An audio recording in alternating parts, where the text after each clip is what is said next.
Hello, my name is Kelsey, and I think that pie is far superior to cake. Welcome to the podcast, Can You Take My Shift? This podcast is about bonding with your coworkers about how much you hate your job. So I just have one question for you. Amy, can you take my shift? You know, I would take your shift, but I got to go continue being terrible at being the imposter on Among Us. So I got to keep improving my skills so I don't come off as sus. Is this a straight people game? I don't know. I don't play it. It's not a straight person game. Lots of people play it. I think you're the only person I know who does not play it. Okay, you know what? It has been a very, very hard week for me. So we've been off for a week, and which is good because my head was about to explode this week. Yeah, I think both of ours were with school and work and just life in general. We just needed a quick break. So thank you guys so much for your understanding. We got a couple people being like, where's the episode? And we appreciate the love and support. That's really sweet. So we took a week off, but we're back now. So back in better than ever? Questionable. We're just back. Exactly. Yeah, I may have had 2 vodka cranberries to start this night, but I will not fail my future husband, Keegan. There will be an episode this week for you, my love. Oh, awesome. He'll appreciate it. So Thanksgiving just passed. Amy, how was your Thanksgiving? My Thanksgiving was really nice. I got to actually go spend it with my family, which was very lovely. And we had lots of food and cake and Jell-O shots, which is not usually a festive Thanksgiving thing, but my mom's boyfriend decided to make Jell-O shots, and I wasn't gonna question him. So that was great. I've never met your mother's boyfriend, but I just know him from stories in my head. Like, I've just accumulated this look of him. I mean, I know what he looks like, and he looks like this one actor. And once I showed you the photo, I can't unsee it. It's terrible. He totally looks like it. And I'm just trying to imagine him being, Happy Thanksgiving, Amy. Here's a Jell-O shot. I mean, I got to taste test them, and then I had one that night, and then a bunch of other Jell-O shots, and they were really good. Dude can make a bomb Jell-O shot. And they were orange, so they were, color-themed correctly. But, yeah. All right, so he's bringing the Jell-O shots to the CM, our podcast Christmas party? Absolutely, and they'll be red and green, so lime and cherry, superior Jell-O flavors. All right, sounds good. How was your Thanksgiving? Mine was okay. There was a bit of a conversation and a bit of fighting. So, of course, there's 2 elections going on, one in Canada and one in the US, and my family decided to get into an argument, which was not great. So there was some yelling, some crying, but then we all made up at the end of the day. Good. Because we're all here for one thing, and that is pie and stuffing. Absolutely. Anything else in Thanksgiving dinner is lackluster. Absolutely. My mother makes the best. She makes stuffing balls. And then she makes an apple pie and a pumpkin pie because my dad and I love pumpkin pie and my sister only likes apple pie. So my mother likes both. So she always makes 2. And then she was like, we have an errand to run. And I was like, why did you make 3 pies? Like, we don't need 2 pumpkin pies. There's only 4 of us. Her friend said he was going to buy a pumpkin pie from Costco, and that was blasphemy to her. So she was like, no, I will make you a pie. That's so sweet. Costco pumpkin pie is not bad, as far as, store-bought pies go, but I love your mother for doing that. That's very sweet. Yeah, she hasn't listened to the podcast yet. Well, I think she's only listened to 20 minutes of the first episode, yes. So you're safe for now. At this rate, in 4 years, she'll attack you for that. They're fine. Leave me alone. We didn't always grow up with homemade pumpkin pie. Sorry, I know, I'm so privileged. So privileged. But my mother also, too, so she always taste tests her pastry, so she'll eat raw pastry, which is the weirdest thing. And she scooped them in, the apple pie filling, handed me the raw pastry, and went, try it. It was like eating organic Play-Doh, and I'm like, what are you doing? No, thank you. Baked bomb, but I don't know why, but she's like, well, this is how I taste test it. And she's like, I've acquired this taste. And I'm like, it truly is. You're just like gumming it like, Yeah. I don't know what I'm supposed to be tasting. It's a raw dough. But yeah, that was my Thanksgiving. It was good. The food was good. It was nice to get away from the city because work is driving me absolutely bonkers. My head's about to explode every single day. Had to deal with corporate. Corporate is always a joy to be around when they're there. Yes, people who don't work in the actual office but think they know so much better than you. Exactly. So it's safe to say I cried more than once or twice this week. I may have cried 4 or 5 times out of frustration. Plus school, I have a midterm this week and 2 midterms next week. So like we're hanging in there. You were also gone, so I didn't have anybody to come home to. Sorry, sweetie. So I came home to a bottle of wine and Netflix, and then I was like, oh, I'll play some Animal Crossing. Nope, you took the Switch with you. Sorry, I did. I actually played Animal Crossing while I was home, which is weird for me, but yeah, sorry. I played Well, then if you took the town better be in working shape. It's looking good. There's a plan. There's a layout happening. Okay, I'll give you that. But no, what today I want to talk about. You remember that meme of Jobs when you're training a new person and you go, look, and this is where I cry. Oh, I know that meme far too well.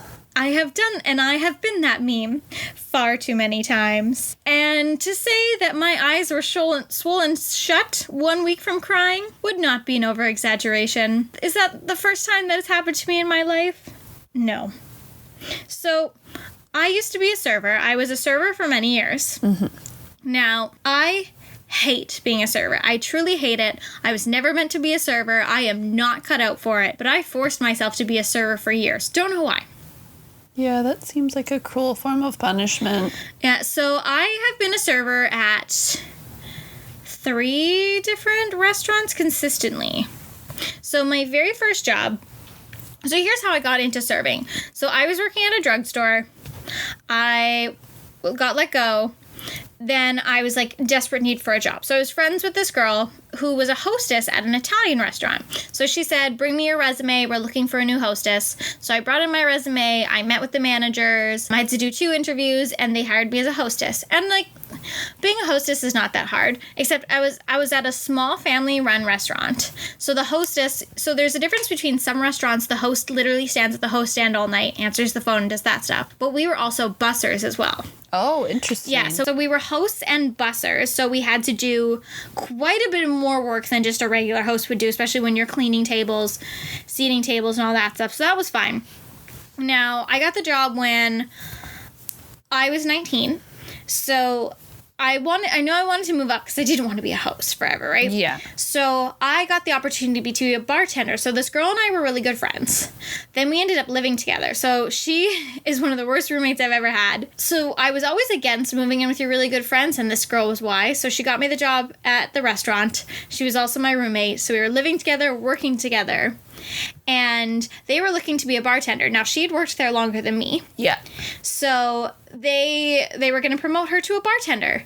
But she refused to get her serving it right. Which you kind of need to become a server. Yeah. Like, there's no way around that. Oh, yeah. So she refused to get her serving it right, and you have to serve alcohol. So I had already had my serving it right. I got it before I turned 19. I already had it. Because you don't get it when you're 18 for some reason, but you can't serve alcohol until you're 19. Anyone can apply for it. So I got my serving it right, and they asked me if I had it, which I did. So they promoted me over her to a bartender. And I actually quite liked bartending because I like the science of making cocktails. Yeah. And like I still can make a really mean, like my best drinks to make are I make a really mean Cosmo and I make a good Caesar. Like I know you don't like Caesars, but I make a good Caesar. I'll take your word for it. Yeah. So I was a bartender for a while and like that was really good. And then they decided they were looking for servers as well. So like, okay, well, can you bartend and serve? So I got trained as a server, and that's how I started my serving experience. Now, back to this girl who I was friends and roommates with who we moved and coworkers with till we moved to no longer being friends and then no longer being roommates and then finally no longer being coworkers. That was a toxic shift. She got promoted to a server because she told everyone she had her serving it right. But with restaurants, all restaurants must have your serving it right on file. Yeah. So if WorkSafe BC or like the liquor department comes in and asks to see it, you can pull everyone's. Of course. She lied. And I'm assuming she got caught. Yeah, so they found out she lied and had never had it. What? They didn't check that in the first place? That's the thing. It's like bad because they were raving to me like, oh, she doesn't have her serving it right. Like, how could she lie to me? Well, why did you never photocopy it? Yeah, that seems very strange. Unless maybe every time she's like, oh, I forgot it. I'll bring it in tomorrow. Yeah, she was the type of person who would do that. Yeah, and my manager would believe her, right? Because she wanted to believe her. But yeah, so they found out she never had her serving it right. Wow. Yeah, so that was wild. That was crazy. And I'm just sitting there like watching all of this blow up. God.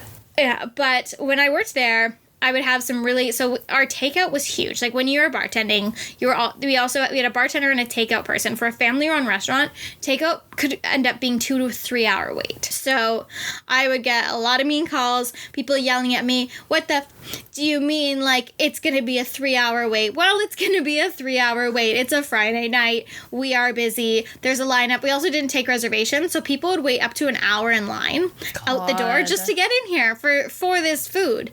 So it was absolutely crazy. People would always complain, why do I have to wait in line? I'm like, well, you do. So it was hard because they'd wait an hour for line, and then they'd come in, and like a good part of them, people would be happy, but then that few people would be so disappointed, and they're like, I waited in a line for this, what the fuck is this, like blah blah blah blah, and you're like, it's not my fault that you decided to wait an hour outside in the rain. That is on you. Yeah, that's 100% on you if you don't know what you're getting yourself into. Like, exactly.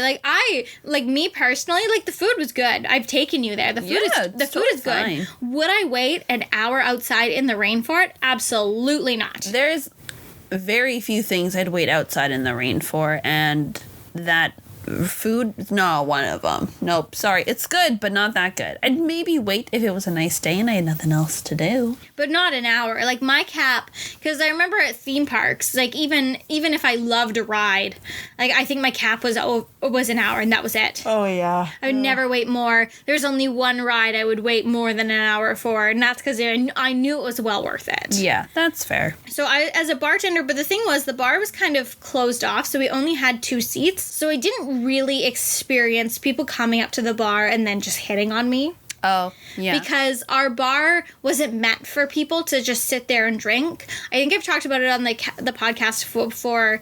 The one gangster would sit there and drink. I'm not sure if I have. There was this. I don't think so, but anyway. Yeah, this one guy. He was part of one of the mobs.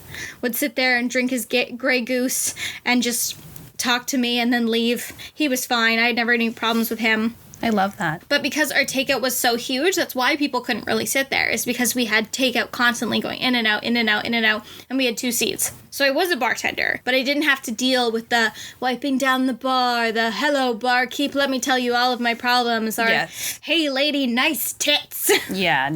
It was more of the serving where I dealt with stuff. I remember there, if I got really upset, so I would probably, if I needed to cry there, I would go out through the kitchen into the back. There was like a picnic table, and I would just go and into the back alley, and I would just collect myself. Or there was in the summertime, so the terrible thing about this place is it had no air conditioning. So in the summertime, it was a sweat box. I would have 3 fans going on the bar, and then in the summertime, so they banned the servers from going into the walk-in fridge because, of course, there's food in there. Servers don't need to be going in there. But as a bartender, that's where we kept all the lemons and the limes and the garnishes. So if I was upset or I was like too overly hot and overly panicked, I'd go in the fridge, and if they ever caught me, I'd magically grab a lime. I'm like, I'm here for the limes. You can't tell me to leave. I'm here for the limes.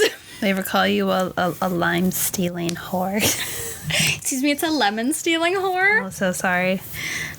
that internet video pays rent to live in my head. That one doesn't live rent-free, but is stuck in my head. And if you know me personally, I've probably told you to watch the lemon video. Stealing horse. Google it at your own risk. It's funny. It's funny. But so that was like, that's where I got upset there. So my next serving job was working at the theme park. Mm-hmm. I was briefly a server at the very expensive steakhouse there. And there's not a lot of good places to cry there in the back kitchen. Like, in the kitchen? No. In the back kitchen is very small, very cramped. I don't know. I think you could kind of cry in the wine cellar if you needed to. Because we had 2 wine cellars. One up front and then one in the liquor. Because we had the wine cellar up front and then the liquor cellar in the back. So the wine cellar up front was right beside the hostess stand, and it was like an open grate, so you could not cry in there. Yeah. You were very seen if you were having a breakdown. Yeah, if you're having a full meltdown there, you can't cry in there. But the liquor cellar in the back had like two chains across it, obviously, because that's where we kept the really, really expensive bottles. Like, we're talking the $500, $600 bottles of wine. Jeez. Oh God, the day I had to open up a $300 bottle of wine. So the actor Kurt Russell has a winery. Opening up his bottle of wine, I firmly blame this on Kurt Russell, where I stood at a table and they made fun of me because his bottles are wax sealed. And you're not allowed to pre-open the bottle before you get to the table because it's fine dining, right? You have to open it. So I was taking that little knife that comes on your wine opener and trying to shred it off. And this table started making fun of me because it's just not, like, I'm just not getting through. So, Kurt Russell, if I ever meet you, that day of embarrassment. It's on site, Kurt Russell. It's 100% on site. I respect Goldie. I love Goldie, but Kurt Russell is on site. So because that day I was so embarrassed, I went and like stood beside the other bottles of Kurt Russell's wine, and I was just giving them the death glare, and my trainer was like, "You okay?" And I was like, No, I'm not okay. I have some choice words for Kurt Russell's winery. Exactly. So that job, that serving was hard. So I went from a family restaurant to serving in fine dining, and fine dining, honestly, like, I'm going to say it, fine dining is bullshit. It's bullshit. You're eating food. You're shoveling food into your mouth. Like, I get the whole fine dining and like the forks and the thing. I'm sorry. I don't think I'll ever appreciate fine dining. Like, I can appreciate good food. Like, I know good food when I eat good food. Personally, I do not get my value out of fine dining. Like, the filet was $56. It was an 8-ounce filet on a bed of truffle cream sauce and white risotto. Like, it was good. I'm not gonna lie. It was fantastically good. But the whole air and then the whole, I don't get the bullshit of fine dining. I don't know. Maybe it's because I wasn't raised fine dining. Obviously, like, I've never really pursued fine dining. I've only been to a couple fine dining restaurants, and even then I feel comfortable. Yeah, no, I get it. I've had the fortunate opportunity to do I don't want to say a decent amount, but for my age and my income level, I've done a decent amount of fine dining. Had I ever paid for any of those meals? Absolutely not. I have a lovely, lovely family who have decided to treat me to these things on very special occasions. I think the last fine dining thing I got to do was this year for my birthday. My lovely, lovely older brother took me out to a 7 or 8 course sushi dinner that was like $300, and again, it's the whole setup. So you get like an amuse-bouche to cleanse your palate, and then they bring out everything to you separately, and they go through and explain why everything is paired with whatever it is and what it means and what it represents. And by God, was it amazing? Do I think it's 100% worth it? No. Especially in a theme park. That's absolutely insane that there's these fine dining restaurants in a theme park where people come in shorts and a t-shirt and all those things. Like, I love to dress up. So for me, when I get to do those fine dining experiences, it's a whole affair. We get dressed up to the nines. We're going to celebrate something really special. But at a theme park, nah, I think it's bullshit at a theme park. Well, also, too, like, with a theme park, you pay your park admission first on, so is your at least $100, and then this guy shows up in khaki pants and and a t-shirt with the American flag on it, and they're sweaty and they're tired and then they're ordering $100 steaks. Like, it just doesn't make sense. Yeah, like also meat sweats in Florida. It doesn't make sense. And like, especially also like with your birthday, for our listeners, that was her other brother. It was not my future husband. Sorry, Keegan. not Keegan, another brother. Yeah, because we love her other brother, but her other brother invited me, but said he wasn't going to pay for me, and I was not going to pay $300. That's the only reason I found out the price of how much it cost, because he was like, it's your birthday treat, like, don't worry about it. And I went, okay. And he's like, did you want to invite any friends? I was like, well, if I'm going to invite a friend, how much are we talking? And he went, oh, well, we're thinking of getting this course, and it's $300. And I was like, who do you think I know can order $300 sushi? And he goes, well, I can. And I was like, current party is excluded from this conversation because they're the only people who can afford it. But Joel, if you're listening, I don't think you are. Thank you. That sushi was great. I loved it. It was amazing. It was super fun. But yeah, fine dining is it's like 60% delicious, 40% BS. Yeah.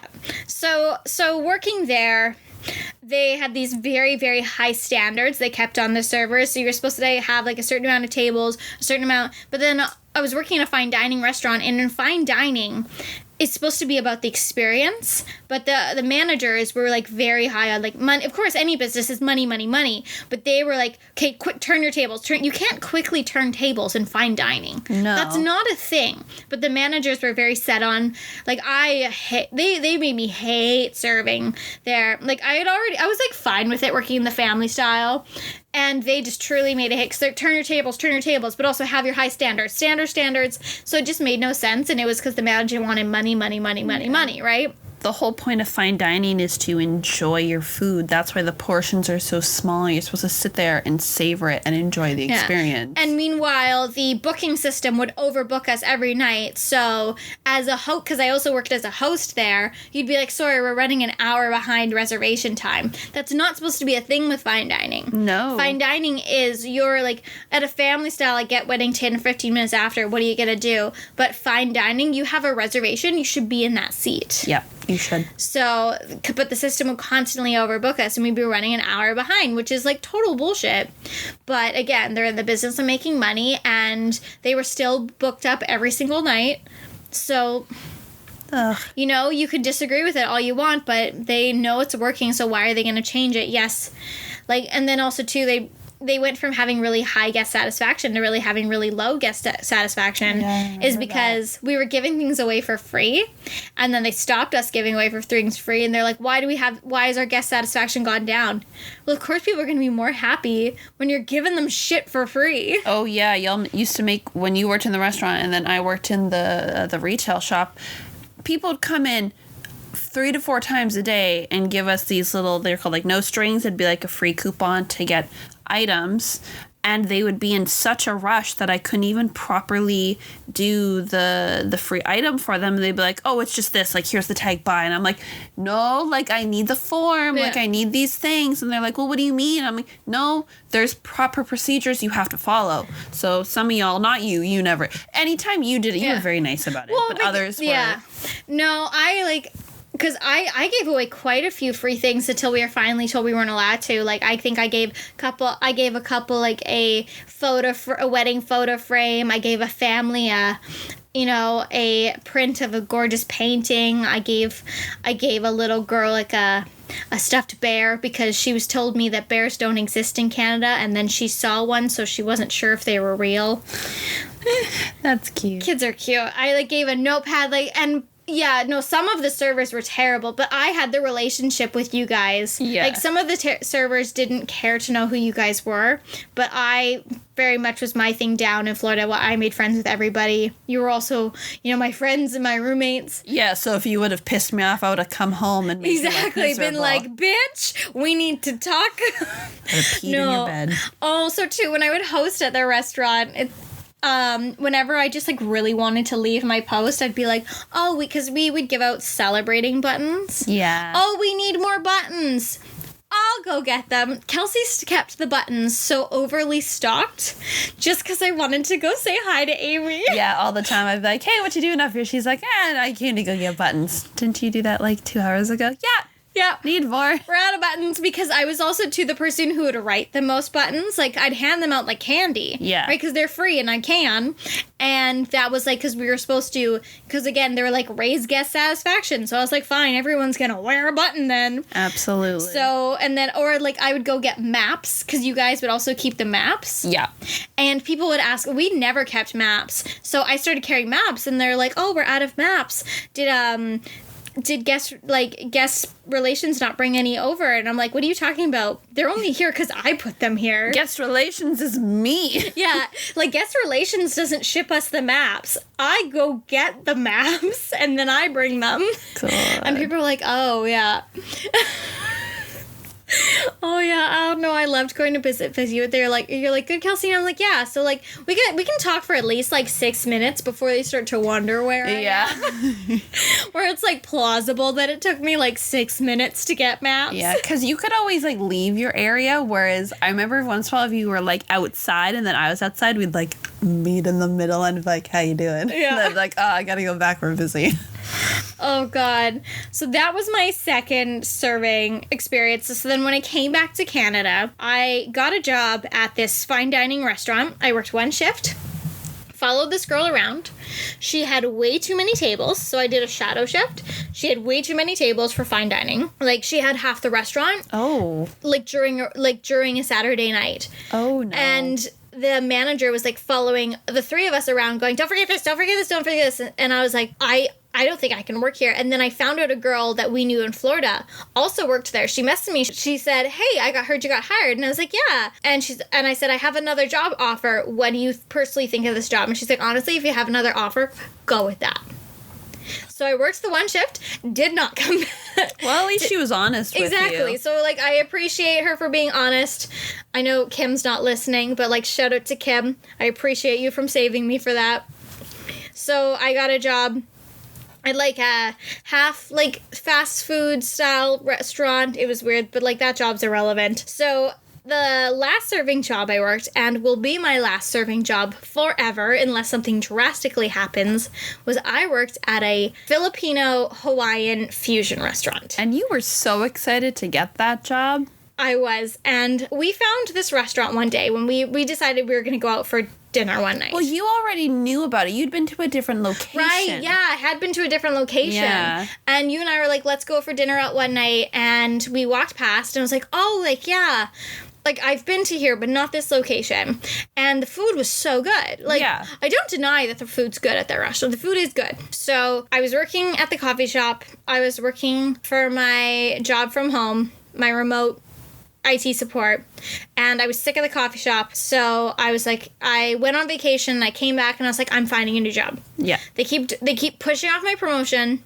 I'm finding a new job. So I brought in my resume to this restaurant because I was like, I'm just going to go back to serving and bartending. I got a job. I brought in my resume, got an interview on the spot. I went out that night. I think I went on a date. I don't remember. I think I went on a date that night because they were like, oh, like, we'll call you. And while I'm on my date, they called me and they're like, yeah, like, when can you start? And I was like, cool, got it, perfect. So I quit my job at the coffee shop next day. Again, the 1 week's notice that he was not happy about. That's in a previous episode. I wasn't happy about it. You caused me as much grief leaving the coffee shop as you caused everyone else, all right? But you were happy for me. I was happy, but I'm like, really? Do you have to piss off everyone else and now I have to deal with it? That I was not happy about. But anyway, continue. So I was so excited to work there. So excited. And then I started. And then it went severely downhill from there. So I quit the coffee shop job. So I was working still at my IT job and I was serving. And at first it was fine. Like, the food was good. I had a coworker who I loved and adored, and she was great. I liked all my other coworkers, although one of my coworkers looked creepily like one of my ex-boyfriends. Yes. And it was creepy because out of the corner of my eye, every time I'd see him, I would think it was him. So that was weird. But other than that, he was a nice guy. Yeah. Yeah. So the manager / owner is a sack of shit. I'm going to say it. I don't care if he ever hears that. He's a sack of shit. I am a very hard worker, and he learned that, and then he just took incredibly advantage of that. I remember in my 3rd week, he fired one of the servers in the middle of the dinner rush because they got into a fight on the floor, and then he fired him on the floor and he said, "Get out." So I was like, oh, this is great management skills. Then the restaurant started to fall apart. Mm-hmm. So the restaurant was falling apart. The bar was falling apart. He couldn't keep a bartender to save his life. So he's like, oh, you used to bartend. You can serve and bartend. So at one point, I'd be left alone to run the entire restaurant and make drinks, and he would just fuck off for the day. And then, but he expected me to manage all of my coworkers, but then wouldn't pay me to be a manager because he told me, you get too stressed out to be a manager. Nah, so you get stressed out because you're leaving the store and making Kelsey run it. Yeah, so you're leaving me alone in the entire restaurant to run it, and then also make sure all the other employees are on time because it's the only one who always showed up on time. People would just call in sick and fuck off. He'd be like, oh, Kelsey can handle it. Now, I, at the one point, was so stressed out and was doing terribly because at first I thought it was my IT job getting me stressed out. I mean, my IT job was terrible. I was crying every day at that job, so I quit that job. So I was like, okay, I'm getting enough hours at the restaurant. I'm making enough in tips. I'm just going to quit the IT job. So I continued to just work at the restaurant, and then we got less and less busy. And he could not keep staff to save his life. Mm-hmm. He would hire people, and then they would quit so fast. So we were not busy, and then there was no staff. So I was working 6 days a week. I was working with people who would or would not show up. I was expected to run this restaurant. Customers could tell and would be nasty to me. The best place to cry there was the bathroom. Although at one point that bathroom got scratched out, like somebody scratched in the drywall, a bunch of offensive things. And, I remember that. Yeah, what did he do? He put masking tape and printer paper over it. So very professional. Yeah, this place went from a cool bar to being really shitty looking. Like the floors were disgusting because no one would ever clean the floors. The bar was absolutely disgusting. I spent 1 day for 4 hours cleaning that bar spotless. Ooh. The amount of flies, gunk, it was disgusting. Of course you couldn't keep a bartender. Look how disgusting your bar was. Yeah. I saw mice multiple times there. Gross. Yeah, that place was disgusting. The food was good, but the place was so disgusting that I was like, I'm not sure why a health inspector has never been called. I mean, spitefully, after I quit, I really wanted to. I was working there one time. So while I was working there, we lost our liquor license. Oh, yes. That was a fun, cheeky little time. Yeah, so we weren't allowed to serve alcohol because the previous co-owner had let the liquor license expire, and then when he quit, he basically fucked the other owner over and didn't tell him, so the liquor people came in, asked to see your liquor license, and again, this goes back to the girl who should have had the serving it right. Yeah. They asked for the liquor license, and they asked for my serving it right. So, I had my serving it right, but we didn't have an up-to-date liquor license, so that was taken away, so we couldn't sell liquor. And the fact that we were also weirdly a sports bar as well. How are we supposed to make money? Yeah, no, because I remember you telling me you would have people come in and then you'd sit them down and be like, by the way, we're not serving alcohol right now, and then they just get up and walk out. Yeah. And you're like, cool. So that was terrible experience. And then I also, too, so I was working there. One of the bartenders, he worked at another bar as well. So he's like, give me your resume. I'll give it to this other bar. So he gave it. I came in for my first shift at this bar, and they were also terrible. So she's supposed to be training me. My trainer doesn't talk to me for 2 hours, so I'm just standing there, not sure what to do. And then she pulls me aside, and she's like, "Do you even want to be here?" I was like, "Excuse me?" She's like, "You're not doing anything." I was like, "This is supposed to be my training shift. I don't know what I'm supposed to be doing. You haven't told me what to do." God. Because I've worked, fine dining where they don't even let you touch a dish first shift. Yeah. And I've been trained in so many different areas. Your kind of trainer has to Yeah, they gotta tell you what you're doing. Yeah, so she's like, well, you've served and bartended before. And I was like, yes, but I don't know what you want me to do. You won't tell me. So I followed her around. So then I worked my second shift there, and they just gave me tables, and I was like, this is fine. Then my third shift. So remember when the Raptors went to the playoffs? Yes. And all these sports bars were full. So my third shift there was a packed bar, and they gave me the whole upper level. Oh, God. So I was so close to a meltdown my entire shift. I didn't know they had so many beers on tap that of course I had memorized. This is my third shift. Nowhere in your third shift training do they just throw you to the wolves. No. So I did the best that I could, But I worked that shift, and then I worked one more shift after that. It was karaoke night. Fun. It was terrible. One guy enjoyed Screamo music, and he went up 4 times that night. Who thinks Screamo was a good, karaoke song? I don't know, but he went up 4 times that night because they were not very busy for karaoke. So I worked that shift, and then, so I was working there, and I was still working at the Fusion place, and then the bar, I, looked, and all my shifts were gone, and I was like, okay, what's going on? I text my friend who was the bartender there, and I was like, hey, all my shifts had disappeared. Is there a problem with the system? And then I get a text from the manager. We've decided it's not working out. We think you're great, but it's just not working out at the bar. Good luck with everything. They never paid me, and I never got my tips. God, that's so shitty. So I worked there for 4 shifts, never got paid, and never got my tips, and they blocked me when I asked them about it. That's inappropriate. Yeah, so completely fuck them. Should I say them, or should I just move on? Should I say the name of the bar? Sweetie, that is your choice. Yeah, but fuck them. I actually think they went up. That business went up for sale. Good. So I really don't know if they're open, but Karma. Absolutely, that was terrible. I don't care if I worked 4 shifts. I deserve to get 4 shifts. Never get paid for them. But that was the last one in a nail and coffin where I was realized this is not the business I need to be doing. No. I decided, okay, I'm gotta get out of the serving industry. So I was still serving at the Fusion place, still hating it. Creepy people started to come in more and more often. So I decided I was just gonna start applying to different jobs, and I ended up getting the job I'm at now, and I'm much happier. Absolutely. But one big thing about working as a server and a bartender is people think that they can say things to you that should not be said to you. They're inside thoughts that people say out loud. And some really creepy things were said to me, like sexual things. Now, as women, we've all dealt with sexual harassment, sadly. That is a sad fact of being a woman. Yep. One of the grossest things I saw at the Fusion place was I had a couple stare at me while she gave him a hand job underneath the table. Oh, that's disgusting. What is wrong with people? You're in a public setting. So I hate it. Thank you to those sex offenders for ruining that night. And that's not even, I don't know if that is the worst thing that's happened to me. I think that's in my top 5. But I want to hear about, because I know I've talked a lot this podcast. Mm-hmm. You're a woman, Amy. Indeed, I am.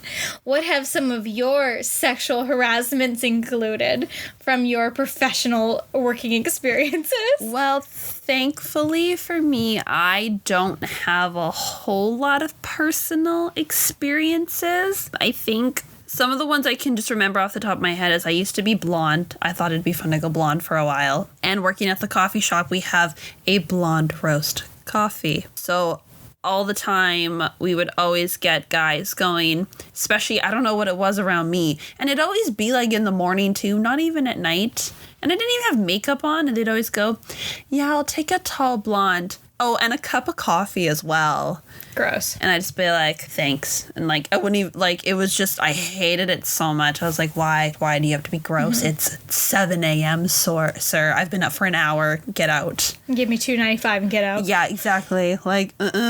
I had a lovely, lovely coworker of mine, and I say lovely very sarcastically, just in case that doesn't translate. He asked me what my height was. And you don't think that'd be weird. He comes up to me, but I should preface it. He was a new transfer to our store, and I'd only known him for maybe 2 days. So he goes, Amy, what's your height? And I go, 5'8" on like a good day, because your girl's got back problems, so she's not always standing up super straight, okay? So 5'8" on a good day. And he goes, huh, interesting. And I go, any particular reason you're asking? Like, it's not like an icebreaker conversation. And he goes, oh, my ex was, I think, about 5'7", 5'8", like your height, so I was just trying to gauge it. And all I could think of was like, gauge what? Your creepiness level? Like, that's such a weird question to ask. Why are you comparing me to your ex-girlfriend? Yeah, like, dude's not even attractive in any way, shape, or form. And just the weirdest thing, when we worked at the theme park, we had like a bar on the inside of our little shop. And a lot of the times we'd get like verbally harassed, or like weird questions were asked. Like, I was always accused of underage drinking in the States, because it's not like in Canada, drinking age for me was 18. So when I lived down there, I was 20, and they'd always go, oh, well, like, you drink all the time, right? And I go, no, it's illegal here. They're like, oh, don't worry, you can tell me. I'm like, no, I can't. I'm at work, and it's inappropriate. A lot of times men would ask us if we were single so they could marry us, because this was around 2016, so election time. And I was like, no, sorry. Like, I would say, oh, there's a boy at home in Canada waiting for me, or stupid things like that. Or at first I was okay with people asking to take photos of me. I didn't mind until the men got grabby, and they would grab you so close around the waist. Like, a couple times, like, men were comfortable, like, I get it, hands go on waist, it's a very normal thing, but sometimes they'd get really aggressive with it, and I'd be like, no. So then I stopped. Yeah, that was definitely a big thing that I felt too. Because I worked at the beer cart to start, and I did not like taking photos with drunk people. I would always, if I was working with one of my male coworkers, I would always be like, I won't, but Tyler will. Yeah. Because I was just not interested at all. The only exception I gave was little kids. Like, yeah, if kids were like 5 years old, and they would call us Canadian princesses, and it was super cute. A lot of kids called us the Canada princesses, and I was fully for taking a photo with a child. Yes, absolutely. Yeah. A photo, or if it was like a family thing, that was fine. Men by themselves, absolutely not. I mean, like, I did have a child accidentally touch me inappropriately. I used to hand out stickers. If we weren't busy in the restaurant, they would send you out there to hand out stickers, and I had this long white apron that I kept stickers in the pocket. So I was reach in, pull one out of my pocket, and give them to this little girl, give them to kids. And this little girl, I gave her a sticker. She looked at the sticker, looked at me, then shoved her hand down the pocket of my apron, which is right in front of your area. Area. And I was like, no, sweetie. And I like ripped this child's hand out of my apron, and I'm like, no, like, if you want another sticker, just ask.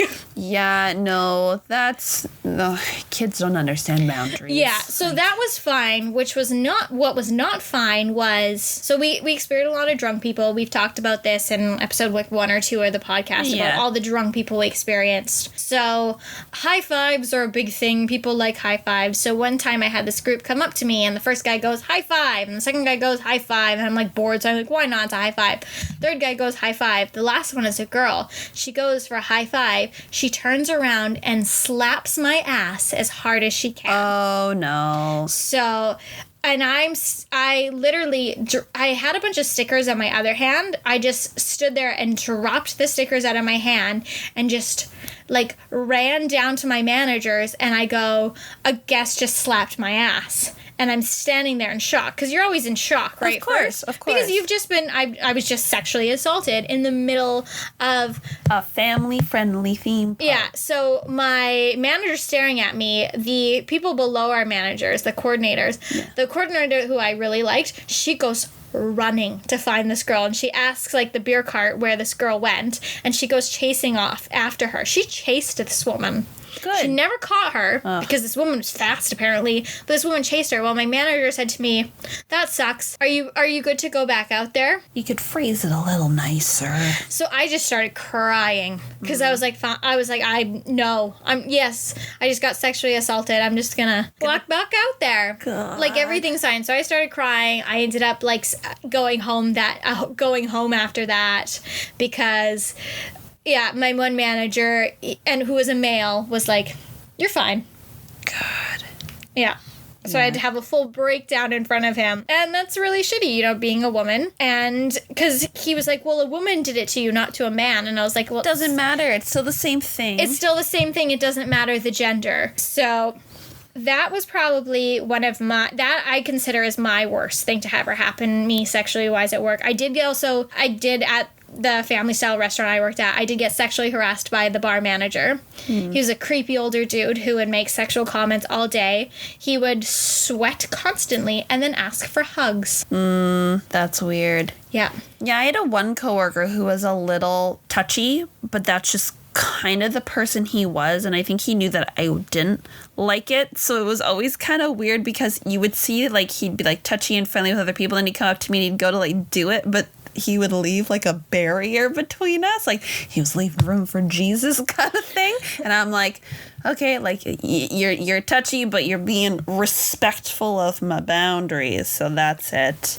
Other than that, anytime, I know a lot of other people who have been sexually harassed or assaulted, and they like to come to me to tell me these things, and I'm very appreciative that people feel safe to tell me their stories, but then I'm like, I can't do anything for you.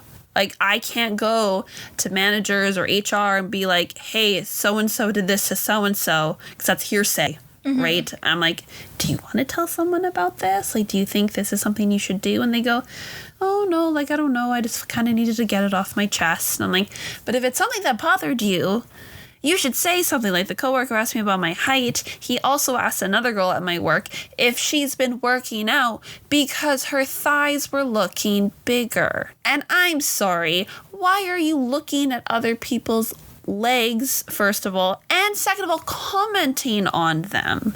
Like, she's a very beautiful girl, but dude, what the fuck? Yeah, like, it's inappropriate. You don't do that no matter what. It's just rude. No. It's just rude. And I hate hearing that because if that was me, I would turn around and go tell someone. But obviously not everyone is that kind of person.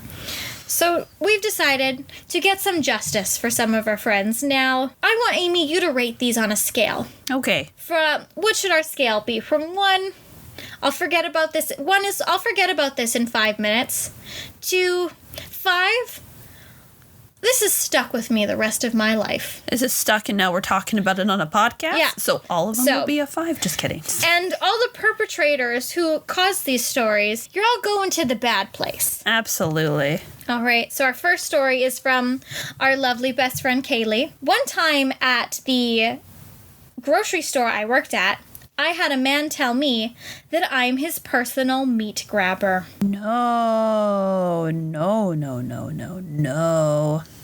I would say that's at least a 4. Yep. That's rough.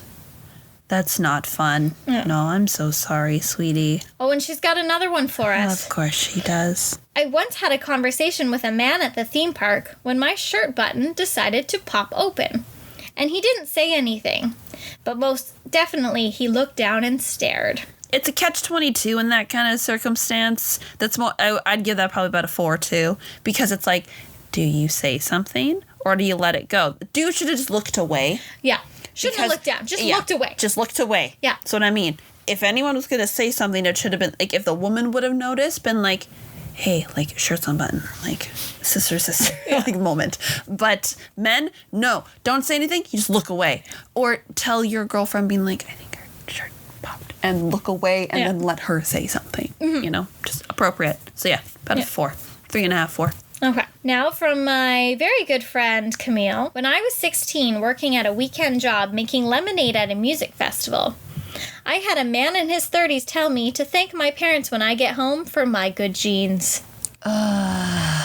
Sir, you are an adult. That is a minor. I'm sorry, that's disgusting. Yeah, no, that's gonna be a 5 because she was underage. She's a minor. We don't say shit to minors. I mean, you shouldn't say shit in general, but especially not to minors. God.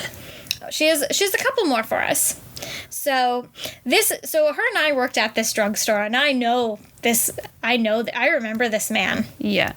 There was a cat food guy at the drugstore, and all the women hated him because he was a huge creep.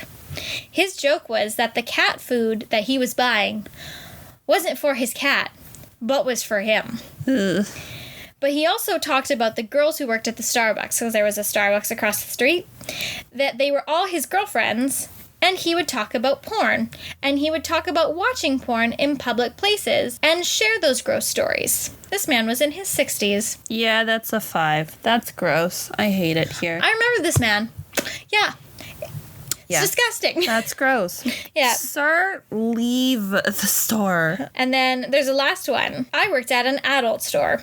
We had a guy who would call and just breathe into the phone and then hang up. I want to give it a 1 because I just think that's funny. Like, it's not, I don't think that's incredibly traumatizing. I just kind of think it's a little funny that it just like, hello, welcome, like whatever, how can I help you today? like what? I think that's creepy because it was like she works in an adult store. Yeah. And, and it's answer the phone, and then I just think that's kind of terrifying, especially too if you're working the late shift and somebody calls and just is breathing into the phone. Yeah. I don't know how many times I'm at my work and somebody calls right before we close, and then you pick up, and like half the time it's a spam number, where you have to say like hello 3 times for them to answer. Yeah. But you pick up right before close, it's late at night, it's dark outside, and you just hear silence. But then, can you imagine just hearing someone breathe? Nah, for me, that's a 5 for me. All That's right, disgusting. That's fair. All right. That is disgusting. Now we have a story from Traveler. It starts with, my male boss got groped by a female customer. Oh. It happens. Sexual assault and misogyny work both ways. Yeah, sexual assault works both ways. A few men have tried to touch me. I've had a really drunk customer that kept tickling me in the stomach while I was trying to talk to him. Oh, God. That's just working private event, because you see them around the whole time. It's weird. It's a weird power dynamic, but the bigger stuff is actually male coworkers that are sober that say and do terrible things. No, absolutely, because you have your brain in the right mind. Like drunk people, being drunk is never an excuse to do something, to sexually harass anyone. Being drunk is never an excuse for anything other than, combining weird food combinations together, because, that's the acceptable stupid thing to do with your drunk that no one's going to judge you for. Absolutely. Sexual harassment is never acceptable, and being drunk is never an excuse. Nope. That's all my stories. Do you have any more stories? I just have one. It's from a coworker. And she says that she was talking to a customer one time, and as she started talking to him, he mentioned his job, and he worked in sleep studies. And so he asked her if she snores in her sleep, and she goes, I'm not really sure. I don't think so. I sleep by myself, so I don't know. And he said in a very off-putting tone, well, we could find out together if you want. And left it at that. And she's just kind of no thanks. That's weird. And she was underage at the time.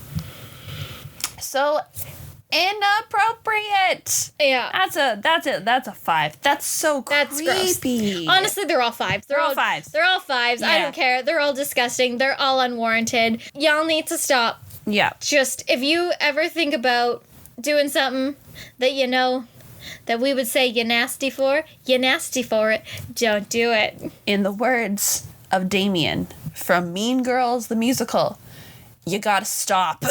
Truly.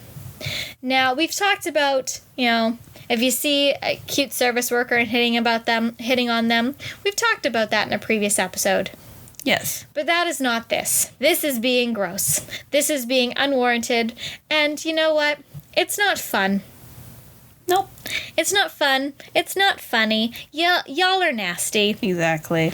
So don't be the reason that I go cry in the fridge that day. Absolutely.